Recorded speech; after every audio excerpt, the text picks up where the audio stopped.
cider and a switch night. Ride the dawn on his motorbike. Looking for legends on the Sunset Strip with a stone cold paranormal partnership. That's what Town Rick tried to sell me some crack. Listen to the podcast, man, and take that shit back. It's Urban Legends, the podcast about urban legends. And here your host, Neil and Chris. You'll receive our pod in your ears tonight. Hello and welcome to this week's episode of Urban Legends, the podcast. The podcast about urban legends and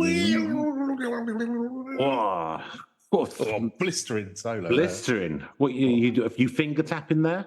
Yeah. Wow, lovely. So this Two is finger tapping. two finger tapping, Oh, two yeah. finger tapping, feet to Some other tapping. things are tapping the fretboard as well. Ooh. Oh, don't mind if I do. It's the 80s. It's a lot. Pass the sauce. Everything's wet and there's a lot of cocaine. That's my new catchphrase. Pass the sauce, Simon. It's podcast. Indubitably, Trevor. There's mine. Nice. It's the podcast about myths, legends, aliens, conspiracies, all kinds of jazz. And it is the internet's largest by volume. I am one of your hosts, Chris Flynn, and the other voice which you heard is my bumbling sidekick. It's Mr. Neil Herbert. Hi, Neil. How you doing? You've been you're thrashing away there, Bumbling along. along. So, exciting news! You've just been to the laundrette, I believe. Really? Is this where we're going? You certainly Yeah, are. I have. Yeah. So in my mind, I've got you with a bag, like with a bag of stuff. Yep. One of them kind of nylon bags.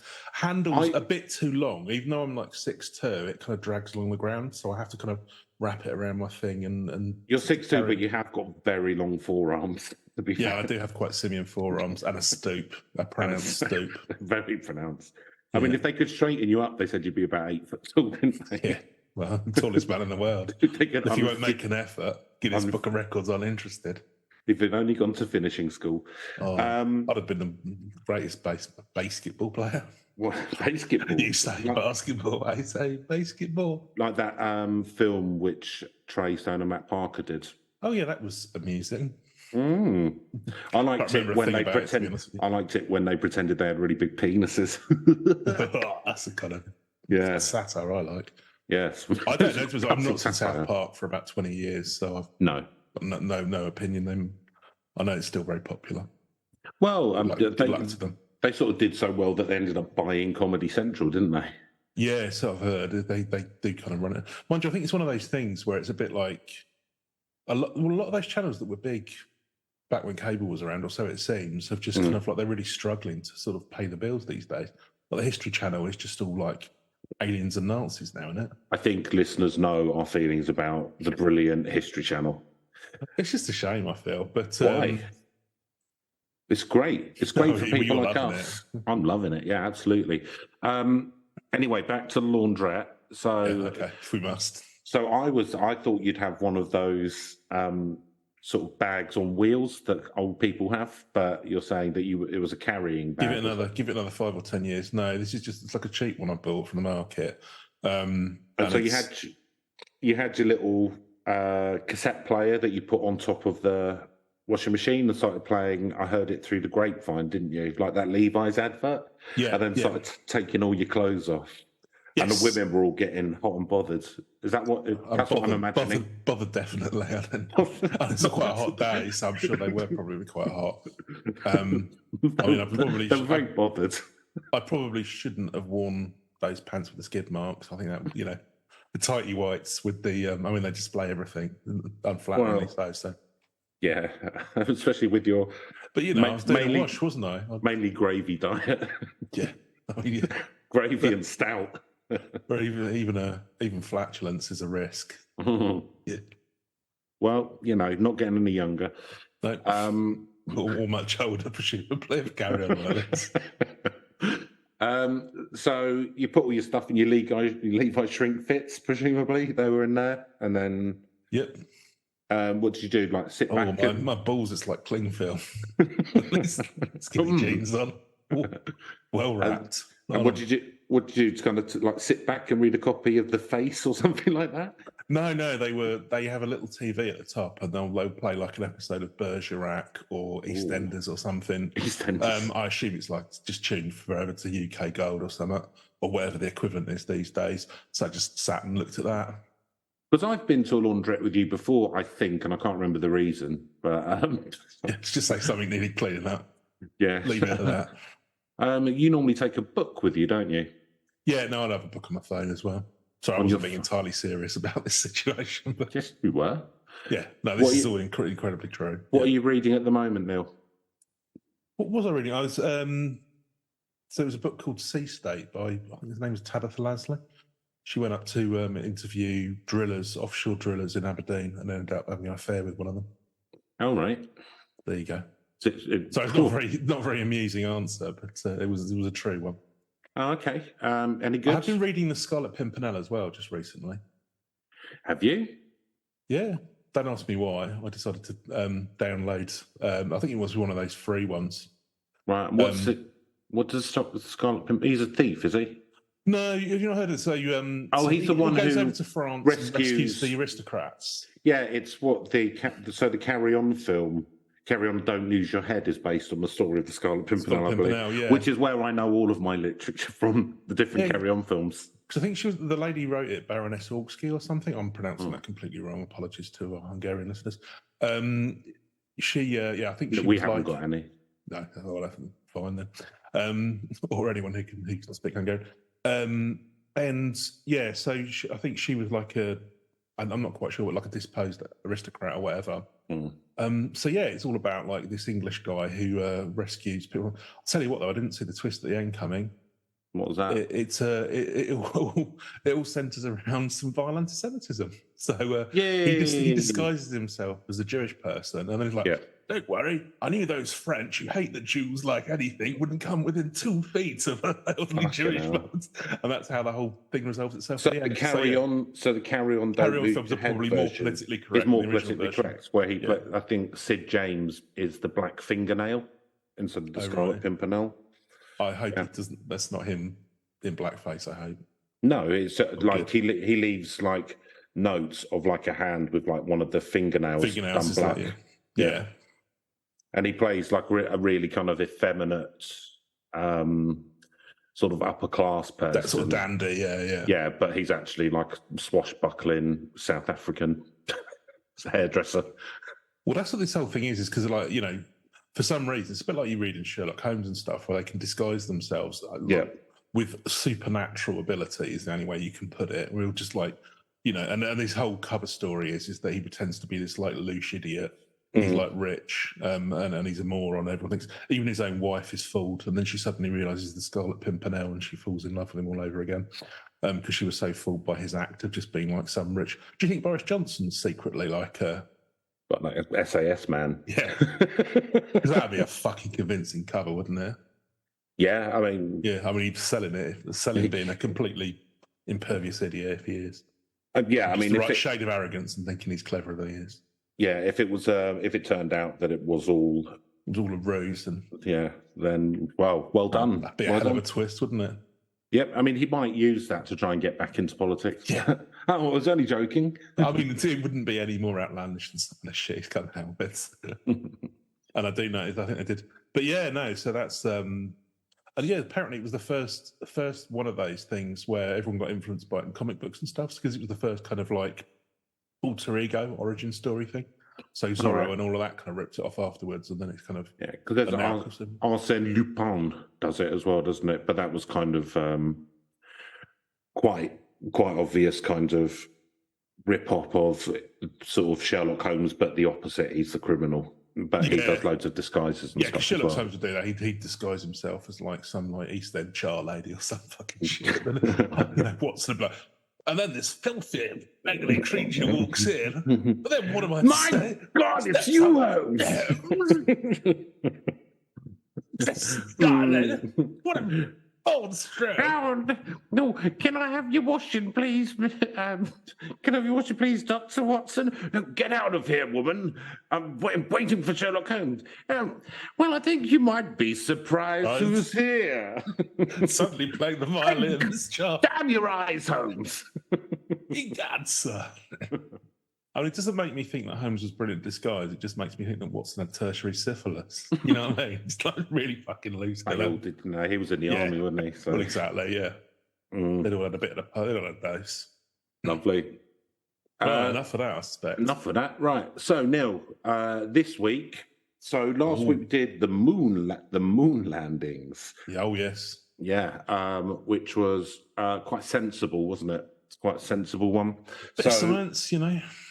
Yeah. So this week we're going to look at a myth from the Philippines, and it's very famous out there, super famous, but it's still going on now. There's still sightings and stuff now. You still videos and stuff coming out on the internet of these creatures. So that's evidence. This is promising. Yeah. There's evidence. So I see you're sort of evading that. Yeah. And it is and I've forgotten how to pronounce it already. Manananggal. So is that not like Thai basil or something? What? Thai basil? Could be. Yeah. Could be. Maybe they're the same thing. So to start with, I'm going to go through Wikipedia, and then I'm going to go through a listicle with some amazing facts, but then I'm going to go through a recent sighting and police report. So I'm just going to, before you start, Chris, I'm just going to, because I think I've heard of this creature before. Usually for me, very rarely do I've ever heard of it. That is rare. Legends. But I'm sure I've seen, because I think it's been in some B movie or something. So how I can describe it is that I think it was almost like a vampire thing. But what would happen is that when it became like haunted or whatever, it would rip, like the head would come out of the body. All right. Trailing the spinal column. And then go and like suck people's blood and stuff like that. Be floating around with some like lovely detachable floating heads. Effects. Yeah. I'm pretty sure that was one of these things. But so yeah. Hey Neil, there's only one way to find out, and that's for us to dive in. Nice.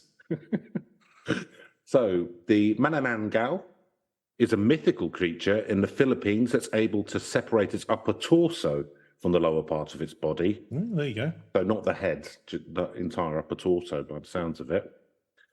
Maybe this one just was doing an exceptionally strong one and sort of left a bit of the upper torso. Or had really weak neck muscles. So their fangs and wings give them a vampire-like appearance. And just to say that its gender is male or female. So the Manananggal is described as scary, often hideous. Flying torso would be pretty terrifying. Yes, not great.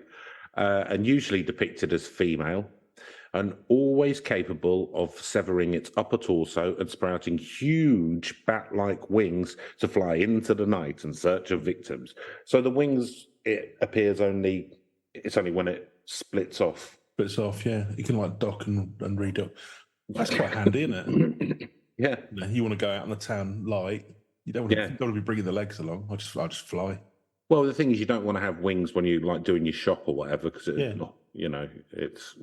would draw unwanted attention, I would imagine. But you're doing the 9 to 5. Obviously, you want to have your lower torso all intact. You know, not be scaring people by the water cooler. But when it's time to sort of chill out, some me time, get a bit of drink, have a little drinky. Why not? Do you think that it's actually just an allegory for alcoholics?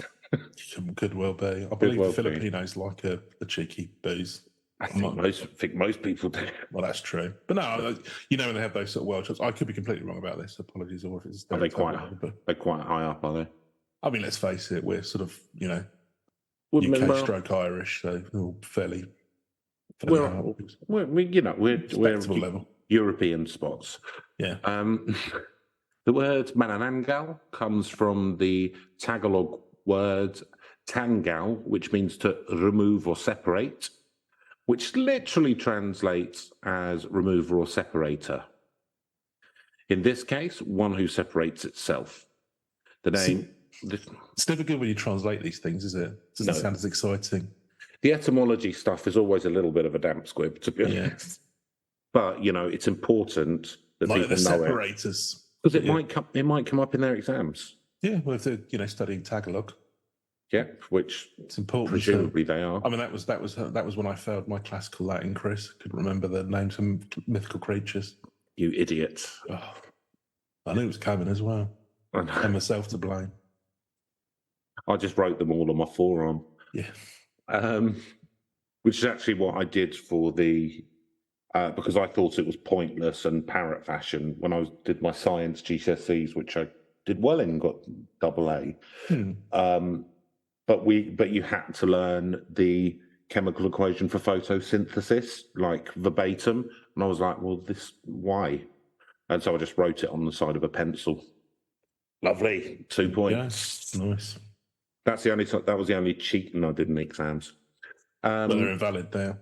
They are, but fortunately, no one looks at GCSE's results. Couldn't give a shit. Top tip for any teenage listeners: ain't gonna fucking matter 10 years down the line. So, you know, just be keen. Be keen. Yeah. Work hard. Some hustle. Yeah. Keep your nose clean. Grind. Get up and grind. The name also originates from an expression used for a severed torso. So the Manananggal is said to favour preying on sleeping pregnant women. Oh dear. Using an elongated proboscis-like tongue that sucks the hearts of the fetus. I must confess, I'm preferring, you know, traditional vampires more and more. Yeah, you're going against them now. Mind you, Dracula, or what's his face? The original in that novel, he was no prize, was he? Wasn't he? What kind of Nosferatu type? Oh right, yeah. He's only, I think it was with the Hammer and stuff, where they made him into sexy vampires, which is just now making me think about that Snuffbox sketch. Is it Christopher Lee doing a porno? I don't remember. And he's literally dressed as a vampire. Yeah, it's kind of like, or a copulation in exchange for a pizza. What does it like to see? Fucking hell, man! He's supposed to be making a cum, and he's gonna shit herself. What the fuck are you doing? I am Christopher Lee. Yeah, anyway. Anyone who hasn't seen that, probably look at it on YouTube. Hilarious sketch. Matt Berry's Christopher Lee doing a porno. It's very funny. Right, so it sucks the hearts of the fetus or the blood of someone who's sleeping. So if you can't find a pregnant lady, then the normal vampiric rules will apply. So I'm guessing this is around kind of like, people's anxiety when pregnant, because obviously, stillborn and stuff, yeah. Exactly, yeah, things that could go wrong or what have you, or just, any kind of like, Neil. Wow, that was a bold interpretation. Yeah, that was.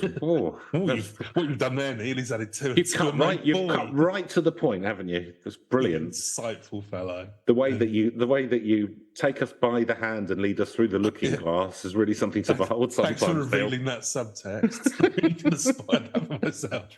The thing, Chris. Wowzers! Oh man. Yeah, that's all right. Well, I might need a little lie down now. Yeah. Blow your mind, haven't I? You've shifted back the onion of this. You've shifted reality for me. So, Neil, I should warn you, it also haunts newlyweds or couples in love and sometimes a newborn child. You're a newlywed, of course, aren't you? So, yeah, absolutely. You and your pillow wife. See where this is going. All right, yeah. Recently got married. This is going well, yeah. I feel I'm probably not going to get Manananggal up too heavily. Right. Is that why you've chosen your lifestyle? Yeah. I was just a real terror of banana. The thing I can't even pronounce. Manananggal phobia. So, due to being left at the altar, grooms to be are one of its main targets. It's got quite a lot of targets. So hang on a minute. Yeah, it's got a broad palette, hasn't it? So fetuses, anyone sleeping, newlyweds, couples in love, newborn children, or people who have been jilted at the altar. Does it say jilted at the altar specifically? Well, it doesn't say that, but that's what I'm interpreting. Yeah, that's I was that as well. Yeah. So The severed lower torso is left standing and is the more vulnerable of the two halves, unsurprisingly. Yeah, because what's the lower half getting up to while the upper half's out having fun? Having a sit down. Yeah. Having a nice rest. Yeah. Feet up. Just sort of literally get my feet up. Having one of those fish pedicures. Oh, nice. So, sprinkling salt, smearing crushed garlic or ash on the top of the standing torso is fatal to the creature. So that's a bug, not a feature. I now seriously want to see one of these movies. I wrote Donnie while they sprinkle salt over a lower torso. Some really bad compositing effects. So the upper torso would then not be able to rejoin itself and would perish by sunrise. So they've got to get back and get reattached before the sun comes up. Yeah, because they've got to get into the office. Yeah. So your job, and you might as well be dead at that point. Oh yeah, like we're all 2 paychecks away from being on the street, aren't we? That's what people forget. And there's no chance of help. Not these days. Not after austerity. It helps for a week, Chris. Got to weed out to make more room. Pain is just weakness exiting the body. We're going to get through this together. I think I had a variation of that from Rishi Sunak recently. Look, we're just going to ride through the storm here. Yeah, I'm going to be in my £12 million mansion.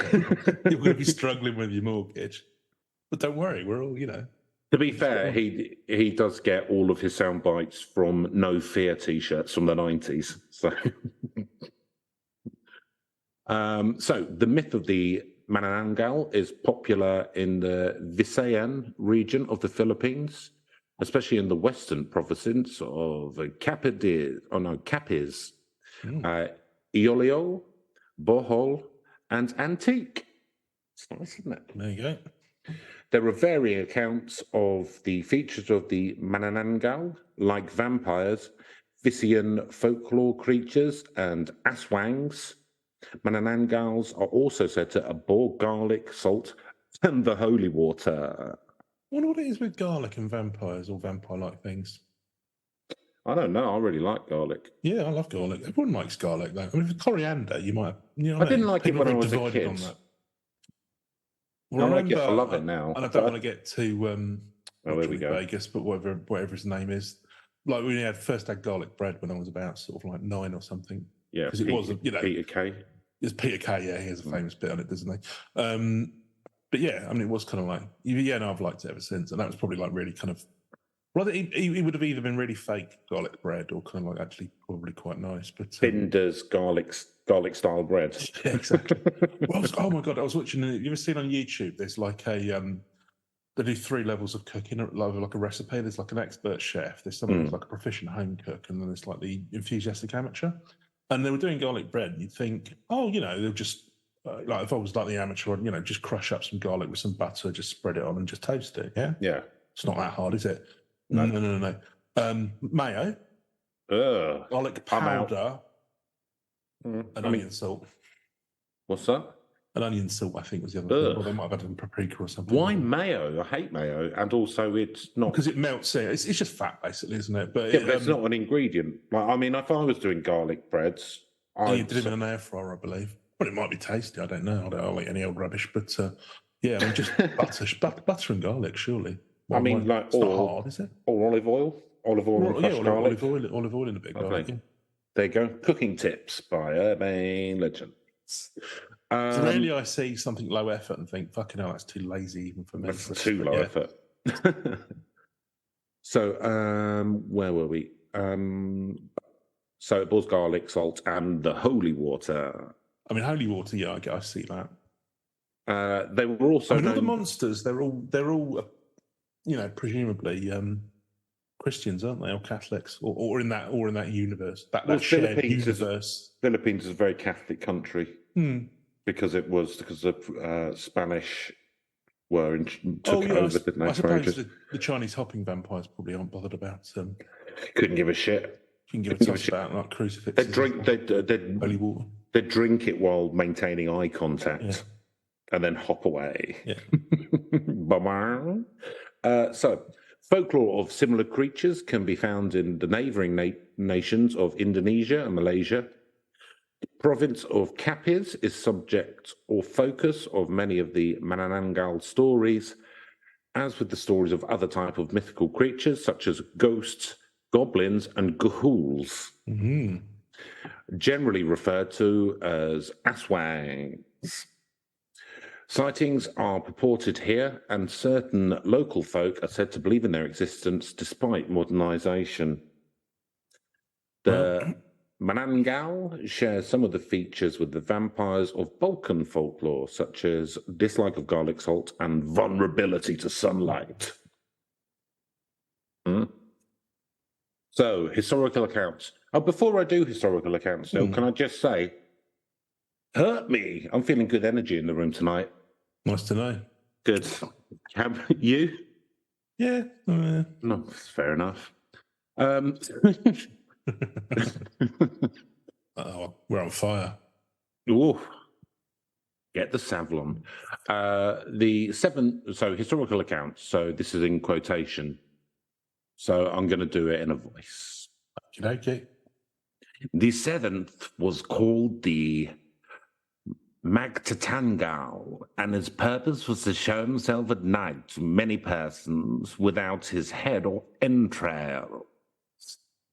In such wise the devil walked about and carried, or pretended to carry, his head to different places, and in the morning returned to his body, remaining, as before, alive. This seems to me to be a fable, although the natives affirm that they have seen it, because the devil probably caused them so to believe. This occurred in the Cataduns, and that's from Friar Juan de Plasencia in the Customs of Tagalogs in 1589. Well, imagine these silly villagers. They're thinking they're seeing all of this kind of, vampires knocking around. No, it's clearly the devil. Yep. Making you perceive these things. So we've got Rational another one. Explanation. Got another one from a friar here. It's got a lot of friar input into the legend. So that's well, good. They're probably out doing a bit of the old, what do we call it? Friaring. Conversioning and whatever. Bit of conversioning. Missionary work. So, Brujo Magantal. I'm not going to read that all in Spanish. I'll read it in English. Or I can read it in Spanish. I've been learning a bit of Spanish in my Duolingos. Oh, up to you. Me gusta if you do. What's that? Me gusta, okay. Me gusta. Dicen que velera y como carne humana, pero curano levanta el vuelo no liva más que el medio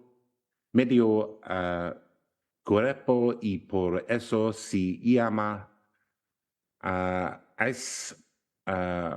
porque es de tangal que es esencial y el tal esencial la mitad del cuerpo y ese lleva consigo de yados in casa el otro miedo. So, I would like to apologise to our regular listener in Barcelona for that. Yes, so, you'll have noticed he was using more the Castilian. I was using the Galician pronunciation for it. Yeah. Because that's what, because I'm going to A Coruña, so I wanted to. Yeah. If that was what I was doing, definitely. What did that translate to in English? Well, I mean, I don't need to tell you, Neil, being a language man. But the listeners might not speak Spanish, might they? What are you doing? You having a little snacky poos? Yeah, I'm having a southern fried chicken bar. What? What one of those fridge raiders? No, it's from the co-op. Co-op. That. All right. Weird to do that during a recording, but Hey, don't do me, thank you. So, in English, it is Manananggal, a witch. They say that it flies and eats human flesh, but when it flies, it only has half its body, and that's why it's called Tangal, because it's tangible, can be disengaged, and he dislodges half his body, and he carries other means at home. And that's from Friar Domingos de los Santos in the vocabulario di Legua Tagia, 1703. So they're kind of like spooky Transformers, aren't they? They are like, so I was thinking that, very much so. So now I'm going to go to Thought Catalog, which is a website apparently, and I'm going to give some facts. Nice. Because that really, I mean, that gave us a very, very strong historical foundation and grounding. I feel. You know, we can really build on this. So let's have a look. 17 facts about the Manananggal, a vampiric cannibalistic woman. This is by January Nelson from May 14th, 2021. So the Manananggal is a vicious vampire-like mythical creature that originates in the Philippines. It's man-eating and blood-sucking. The Manananggal looks like a disgusting, hideous woman. It has the ability to sever its upper... Yeah, I know, like Judge, isn't it? Yeah. It's upper torso... Put your hair down, take the glasses off, a little bit of slap. Exactly, you'll be the belle of the ball. You'll be homecoming queen. It's lower torso, so it's, as we said, it's a blah, blah, blah, blah. Its ability to sever its upper torso from its lower torso and sprout huge wings that resemble bat wings, which it uses to fly through the sky in search for its next victim. And when its upper torso lifts on the ground with the connected wings, its intestines trail behind. Nice. So it doesn't, so like it's... I mean, it's a look. Yeah. So it's like it kind of rips itself apart rather than kind of, like just kind of pops off. Yeah, it's just neatly separating sort of two. No.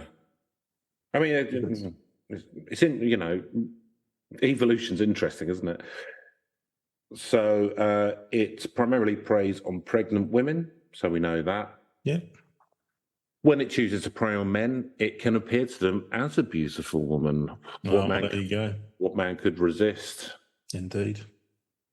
It will lure men to a private place and then eat them alive, feasting on their stomachs, hearts, and livers. The hunter's cut. Nice. So it can only be killed when sunlight hits its separated torso, which is different to what we heard earlier. And the best way to destroy it is wait until the upper torso separates from the lower torso, because the lower torso will remain motionless and vulnerable. So it doesn't walk around or anything else, it's just there. No, just something get into a broom closet or something so it doesn't get found, I suppose. Yeah, and then it's, you know, your salt, your garlic. Well, the salt, as I recall correctly, that was to stop it being able to reattach. Yes, so that's but then by the time sunlight comes around, so that's what you got to do. Yeah, you got to stop it reattaching. The other thing you could do, presumably, is carry the legs out into the sun. Yeah, well, not at night. But then you're going to be chased around by Manananggal. Yeah, and you know, if it's a beautiful woman, you're just gonna. If they say, "Can I have my legs back?" You're just gonna do it, aren't you? If you're lads like us and you didn't get a lot of attention at school, you know, you're going to do what you have to, aren't you? Yeah, this is true. Suckers. So then, yeah, you've got your salt, your garlic, diced carrots, bit of celery, onions, diced carrot, bit of celery, so onions, classic mirepoix. Yeah, just stir it in. So. In addition to being vulnerable... then you've got a base, you can make all sorts of sauces. Yeah. So in addition to being vulnerable to a basic sauce base, the Manananggal also avoids daggers, so as do we all, lights, vinegar, and the tails of stingrays. So maybe Steve Irwin was a Manananggal.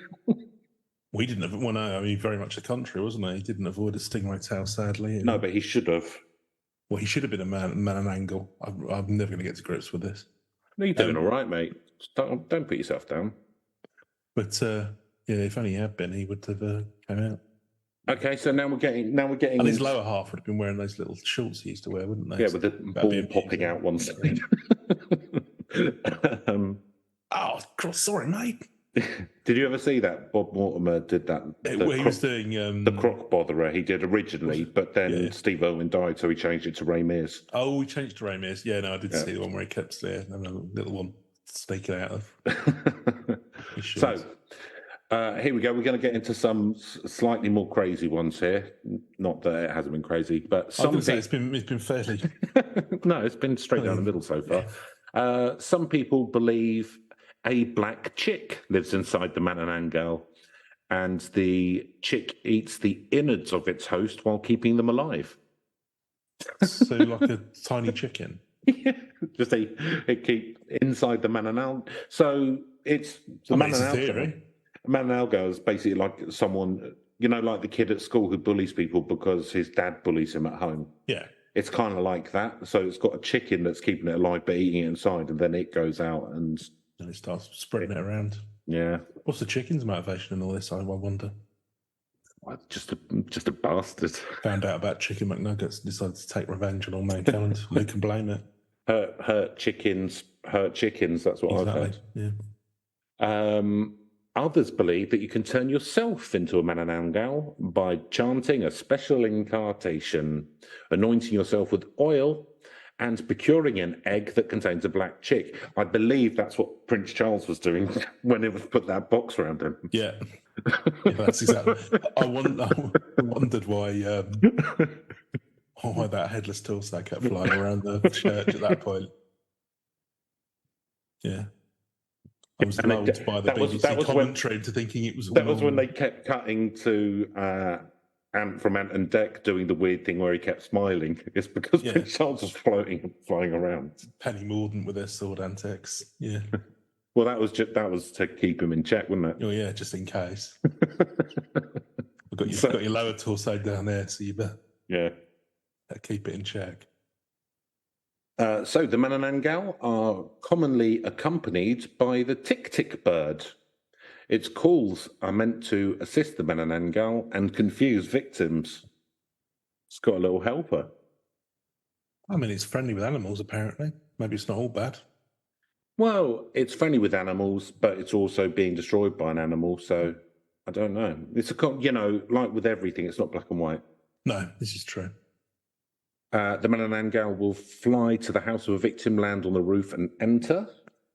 To keep a Manananggal away from your home, you can leave a pot of uncooked rice, ash, or salt around the vicinity.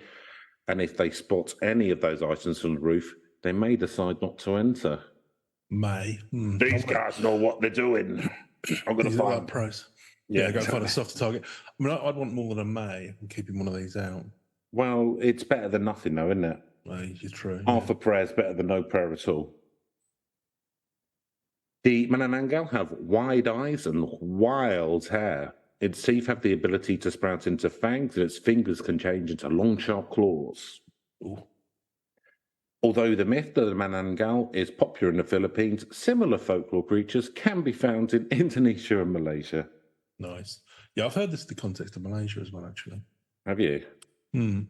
So, and the concept of the Manananggal appears in several films around the world, such as Manananggal, which was the first Filipino horror movie ever made. I mean, it's because it's got a good visual, it's got a good aesthetic. Do you know what I mean? Tricky to replicate with special effects, but put some like washing machine hoses down the bottom covered in ketchup, no problem. You're overthinking it, Neil. Sausages or something. Yeah, some sausages. That's what they did in one of those low-budget movies. Yeah. So now we are moving on to an alleged sighting from February this year. Oh, nice. And it's from Ancient Origins website. Not the History Channel, then? It's adjacent. Yeah. So probably the parent company. Well, this was the one where they had the really, really expensive tours. Nice. So, February 2023, Sahir. Alleged sightings of the mythical Manananggal in the Philippines causes public anxiety. How are the public coping? Why am I suspicious thinking this is going to be somebody trying to get away with something? No, it wasn't me. It was Manananggal. So, police in the Philippines... didn't steal that car and ram raid the shop. It's a Manananggal. Trying to escape from a Manananggal. Yeah, they love strong cider. Yeah. Police in the Philippines are working to ease the fears of the residents in a city where reports of the fearsome creature have been circulating. The strange incident began last Thursday evening in the community of Talisay, where two girls reported seeing the bizarre creature perched on a house. Ooh. According to witnesses, garlic and salt. The creature had bat-like wings and was able to detach the body at its torso, which is the characteristic features in the mythical creature known as the Manananggal in Philippine folklore. The girls were shaken by the encounter and reported the sighting to police. I mean, do you wonder if, They're making it up. Well, yeah, I mean, that would be my first conclusion. But I wonder, because, I don't know, I mean, if you saw just like a bat flying around, I mean, would a bat land Bats on are small, though, aren't they? Yeah, they're too small, I guess. It depends. So fruit bats are massive. Yeah. But I don't know if they have fruit bats in the Philippines. I'm not sure what's they're in Australia. But also, they hang upside down. They don't sort of tend to. Yeah, I was going to say they wouldn't be perched on a roof, would they?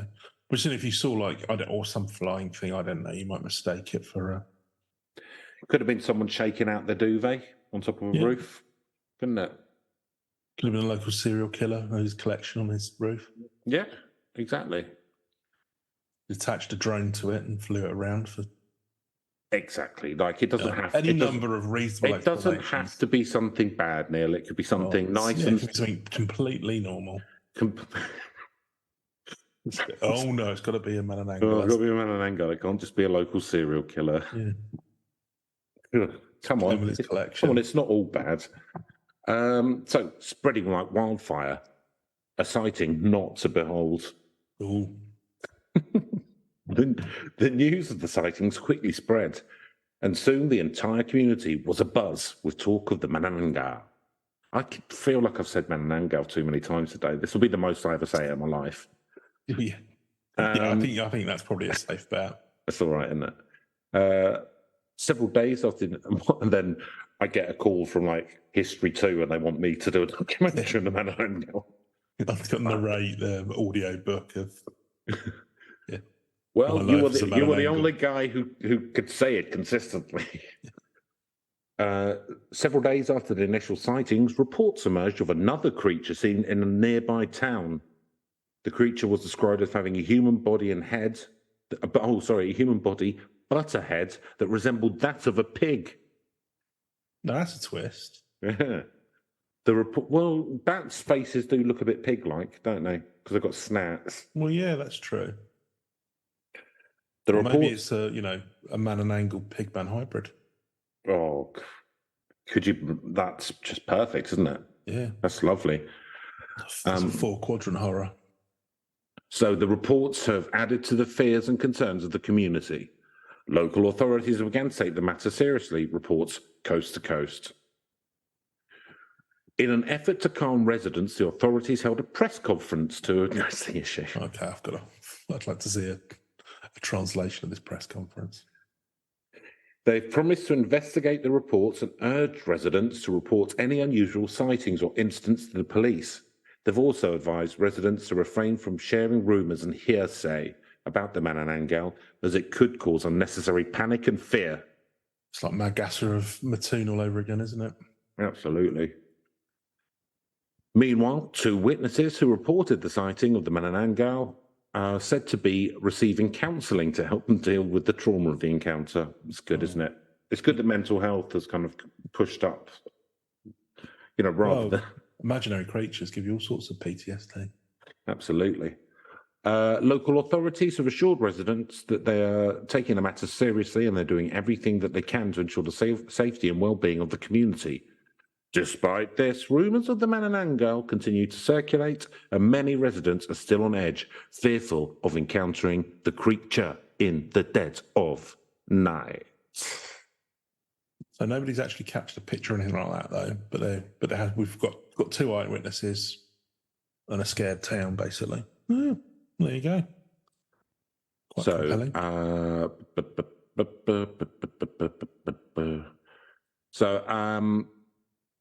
In ancient, who is the Manananggal? It goes through a load of stuff we've already covered. I ain't going to do that. No, we've but it says in ancient Philippine culture, women held important positions as shaman and priestesses, healers, midwives, and mediums, and had some degree of sexual freedom. A seminal work by Kathleen Nadal titled Aswang and Other Kinds of Witches, a comparative analysis, examines the roots of the Aswang folklore. Aswang, of course, being ghosts and goblins and stuff. Yeah, that this is one of. Yeah. The real fear of Europeans may have been based on the fear of uncontrollable women. In contrast, come in and fuck it up. Yeah, the fear in regional Southeast Asia may have been something or someone who may represent danger to their children. An example of the chilling effects of the Manananggal has on a local population was witnessed in the 1992 elections. That's how major got in. The Tondo district of Manila was consumed with rumours of a Manananggal terrorising the area, as reported in the Association Press. The Chicago Tribune mentioned that many local women suffered miscarriages during this time and attributed them to the Manananggal. In my village, no pregnant woman goes out after dark, Elvira Militante told the Chicago Tribune. So, like you said, Neil, like you very cleverly said. And so I'm going to go through now some appearances in film and other media. Nice. So, Manananggal, 1927, was the first ever Filipino horror movie. That was the horror movie, was it? That was it was a very early one generally, isn't it, I think? Yep, silent film, portraying the Manananggal in its current form, having the upper torso detached. Not much is known of the film's plot. Presumably it's been lost, yeah. Manananggal versus Mankukulkuram, Lamb, sorry, in 1960. Horror comedy. That's nice. Another film in 60. So there's lots of films. I'm just going to say that. I don't need to list them all, but yeah. Now let's have a look through. There's tens of films in the Philippines about them. I mean, it's a unique kind of vibe, isn't it? So yeah, why not? Yeah, and there's been documentaries about Manananggal, but Aswang folklore and its effects on Philippine society. Sort of more generally, there's been some bits on that. Ooh, a novel tie-in to the TV series Supernatural called Fresh Meat in 2013. Oh, there you go. Featured them battling an Aswang in the Sierra Nevada mountains during a blizzard. That's good. Some of that lucrative Philippine market. I mean, there's loads and loads and loads, basically. Yeah, no, I was like, I have, as I said at the start, even I'd heard about these. So I think they've permeated the culture to an extent. Obviously, sounds like largely a Malay Filipino thing, but it's spread around a little bit. So I think at this point, Neil, I think we should go through the scoring system, if that's okay with you. I'm down with that. It's a very interesting little. Yeah, I think we've kind of got. I think we got a grip on it. Like a Manananggal, we've sucked the marrow out of this corpse. Sucked the blood out of this fetus. Yeah. So Neil, spookiness. To be fair. Yeah, I can see this be quite. I mean, firstly, there's the whole detaching its own torso and carrying around its entrails and stuff. I mean, and then like being like half a bat. That would be. You wouldn't want to see that down a dark alleyway, would you? So yeah, I think it's quite spooky. And then of course, it's kind of like it seems to be targeting either vulnerable or sort of dejected people. So I think you said some like people have been jilted at the altar, or somebody's pregnant, or what have you. So yeah, I think it's it's obviously preying on those kind of fears and things. Yeah, I think there is a good level of spookiness to it. Oh God! First I get jilted at the altar, now I've got a Manananggal sucking my organs. Bloody hell! You couldn't write it. Oh. More praying. Yeah, no, it would be really spooky. So yeah, I think it's going to be an 8 for me. I think it's pretty high up. Horrific looking, horrific acting, targeting vulnerables. Yeah. I think it's so.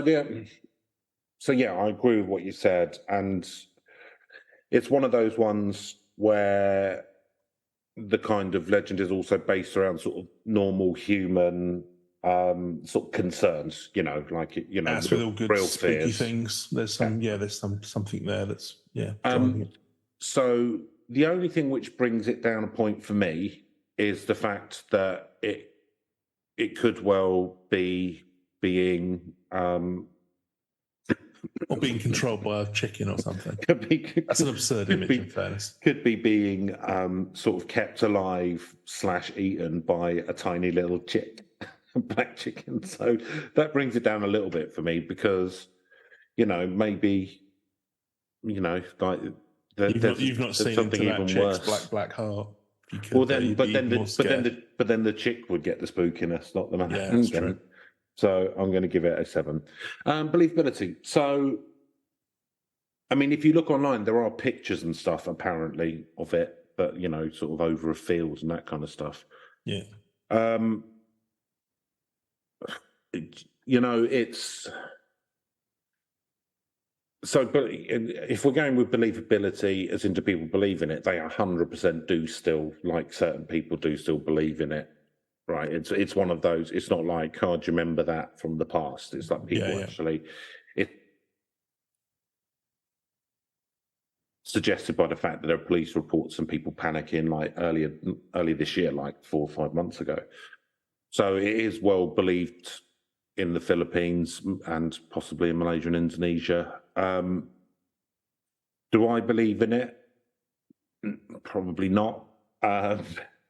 But controversial stance, Chris. It is controversial, but I'm not scared of that, Neil. I have to tell my truth. Got that listenership in. We have got some listeners from the Philippines, but got to get those numbers out. So I am going to give it an 8 for believability because I think it is believed, but I think it's a bit fantastical for me to buy into completely. Yeah, no, so believably, yeah. So obviously I don't believe it's a real thing just because it doesn't really make any sense. Although I'd quite like to see someone getting our numbers up. Maybe we can go and see one. Maybe go and do like a version of Pop Idol or something. I'm sure Simon Cowell's probably gone to everywhere in the galaxy with that nonsense. So I'm sure there's a Filipino version somewhere.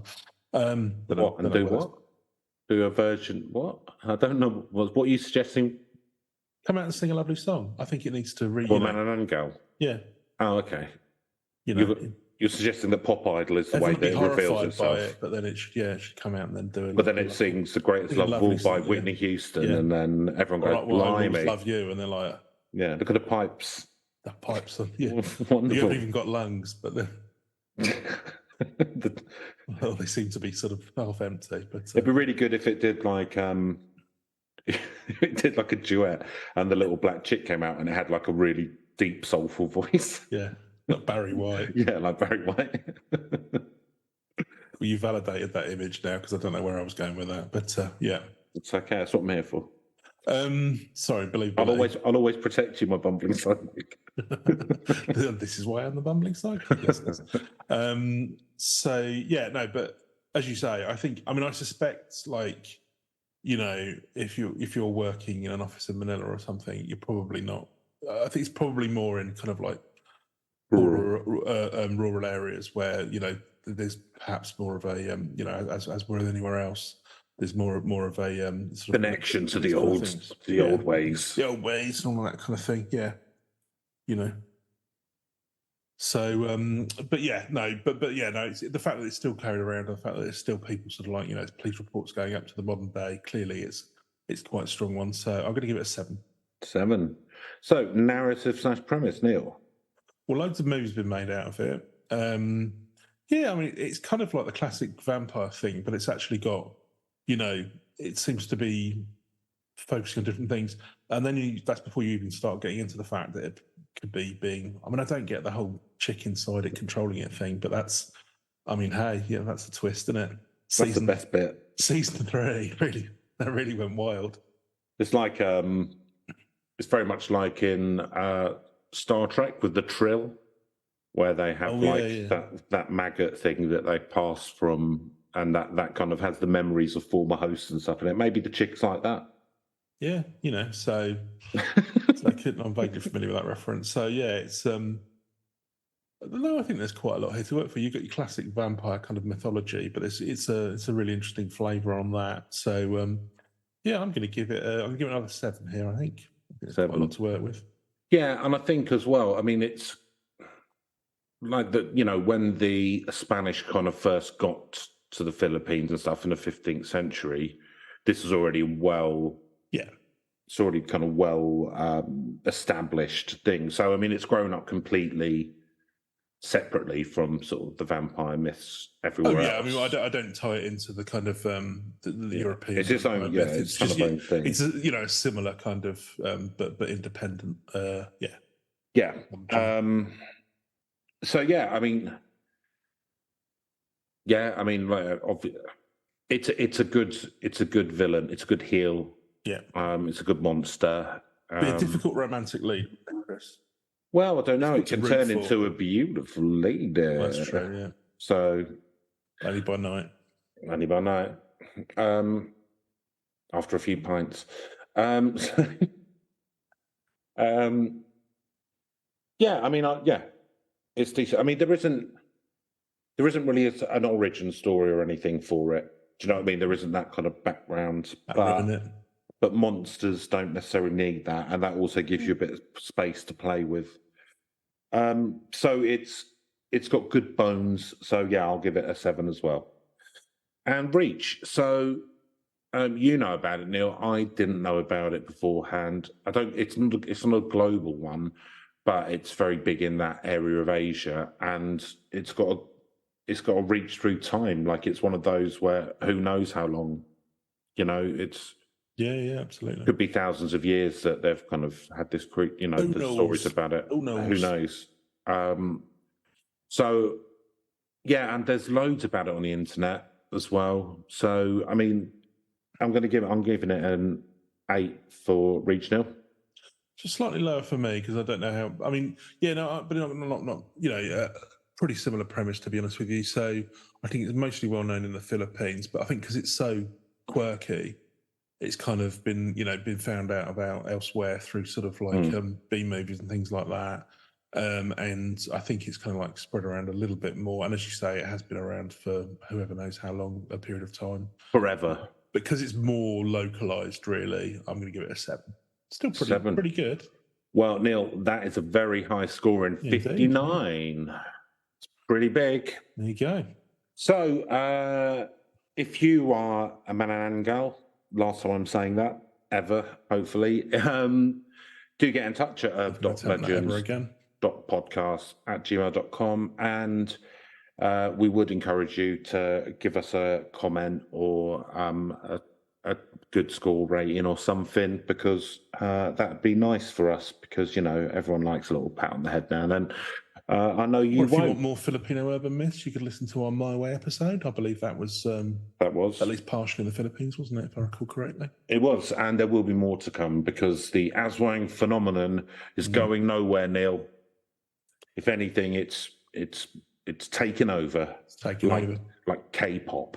It's really making me think of Aswad, though. Yeah, shine like a star. I did that one as well.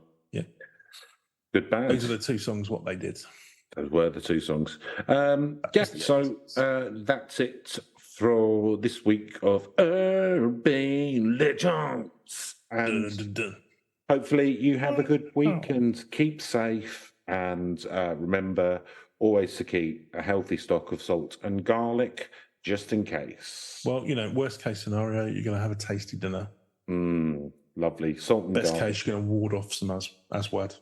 Yeah. If that's where to come, that's fine. You let them in, and that's fine. Do turn around, wipe away their tears, invite them in.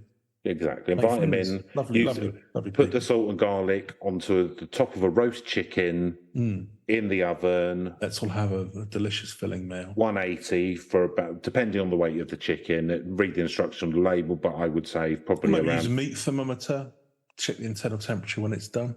But you'll put, around guidelines. Round an hour, you're probably all right. But just remember, use a sharp knife and check those juices are clear. Pierce it, check the juices are clear.